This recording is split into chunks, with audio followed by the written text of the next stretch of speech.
This is Robert Reagan, and I'm about to read my version of Happy Story with a happy ending. Happy endings don't happen very much in my imagination, so this is one of those rare stories for me.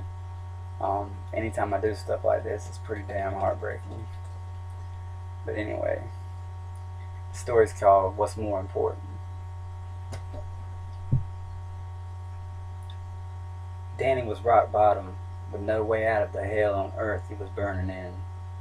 Imagine a helpless, hopeless romantic, single for 2 years with only a couple of flings but no serious relationships. Sure, he was a sex addict, as his last two exes had claimed, but that wasn't all.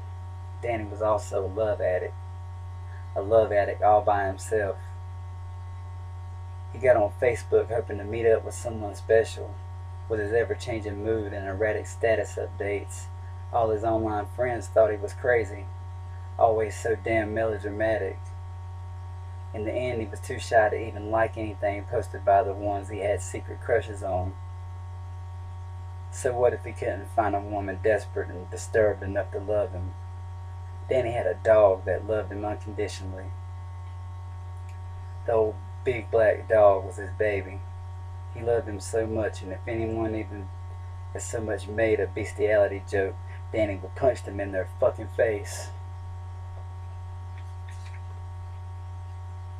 When the dog was a puppy, Danny was shacked up with his soon-to-be second baby mama. So caught up in all that drama, Danny failed to care for the puppy the way he should have. Thankfully, his father was an animal lover, taking in the dog somewhere where it could be taken good care of. Thankfully, his father loved him, taking him back in at 26 after he was kicked out of the trailer park. Back at home, he was back with his dog. Over the next few years, Danny was in and out, sometimes at odds with his parents, but always down for this big black dog with the floppy ears. That mixed breed dog that wasn't full-blooded but had the heart of a lion. No matter what happened, they'd be friends to the end. Come back to where this all began, with Danny older, thinking maybe going bald and gray is the reason no woman will look twice at him. He'd probably do better on Facebook if he didn't act like such a nutcase, always bragging about his substance abuse, only to cry later over his loneliness and depression. Reduced to living in a camper behind his parents' place, Danny would have been all alone had he not let that old outside dog crash with him every night. That dog that loved him so much, now he demanded attention, swiping Danny with his paw until he stopped whatever he was doing and pet him. They would be friends to the end, just remember that. As time passed, they both kept aging. Danny's best friend lost his appetite and stopped eating as much. At night in his camper, Danny's dog wasn't demanding attention as much. Instead, he just lay there sleeping all the time with his head resting on his paws. Something was wrong with him, and Danny was worried, absolutely sick. Talk about a man being weak with depression. Danny actually cuddled up with the dog on the floor, crying his eyes out like a baby, telling his furry best friend, "You better hang on a lot longer." Once again, if you were to crack a bestiality joke, now Danny may try to kill you. Wouldn't you know, it was around this time that he finally met someone. Samantha was a cashier at the gas station. They both talked about tattoos and piercings. She had her eyebrow and lip pierced, brown hair with blonde streaks. Maybe this makes Danny look more weak and sensitive, but they actually carried on conversations about poetry, classical and new age. Hey, Danny liked to read. Hang him, why don't you? All these deep conversations took place inside the store with the line backed up and people pissed off. It took a while, but then she was finally ready to hang out with him away from work. Samantha invited him to hang out at her place one night. Even after spending the whole day with his dog, Danny was worried and felt guilty about leaving his four-legged best friend alone overnight. This feeling combated the joy and intensity he felt from just getting to sleep beside someone again, whether they had sex or not. Just out of a bad relationship, Samantha's intimacy didn't go beyond holding each other and kissing.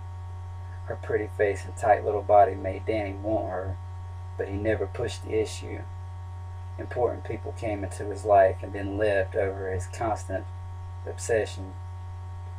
Danny couldn't let this happen again, so he just held on tight and kissed her like it was the last time, every time.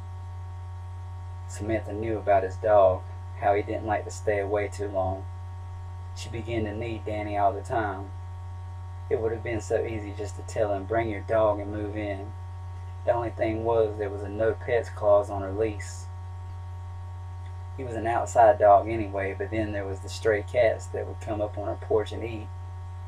Danny's dog was sweet, but he'd still eat those cats. The whole thing left Sam stressed out. It got to the point where Danny would ask her to drive him home late at night. Once driving back alone with only her headlights to brighten up the darkness, Samantha felt that same hopeless feeling. A country duet on the radio made her cry like a baby. Hitting the brakes, she decided to turn around. There had to be something they could do about the cats. Driving back, Samantha pulled in the driveway. Danny, in only his blue jeans, steps out with the dog on a leash. Rolling down her window, she says, "Put him in the car and grab your stuff. You guys are moving in with me." Danny smiled, and she could have swore it lit up the dark with wild, insane sparks. He was happy, and she was just happy to be with him. Every love faces those bad times when it could almost turn into hate, but so far those times laid off. On the way back to her place that night with the dog in the back seat, Danny asked why she wanted to do this out of the blue. Taking her eyes off the road to look at him, she says, "I just don't want to be without you anymore." Samantha had this way of saving him. Danny already felt horrible, feeling like he had to choose what was more important to him.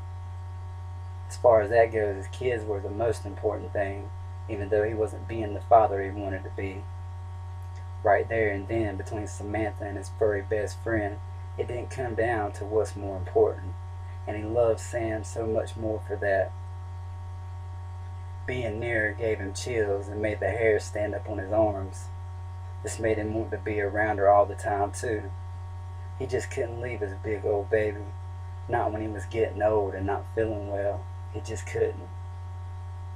Thank the man up there he didn't have to. Back at her place, they snuck the dog inside until they figured out what to do with the cats. She could have lost her place, but sometimes when love is involved, you just have to break the rules. It's either that or hearts get broken. Control and conformity would have to wait for what's real, and what was real was love. So real, Samantha, that early morning just before sunrise, decided it was time they take things further, all the way as a matter of fact. Sitting on the couch, without warning, she hikes up her short blue skirt. Straddling his lap, Samantha bit and kissed his neck. Backing away, she checks his expression. On his face was one of those sly smiles that could outshine the sun and make her feel like everything was going to be okay. Leaning back in, they start kissing. He's deep inside her as she goes up and down. And then Danny feels his dog start pawing at his leg. Like, "What's going on? Why aren't you guys petting me or rubbing my belly?" Getting up, they both show love to this precious creature created by God to bring people happiness in this world of misery. After that, Samantha takes Danny's hand, leading him to the bedroom to finish what she just started.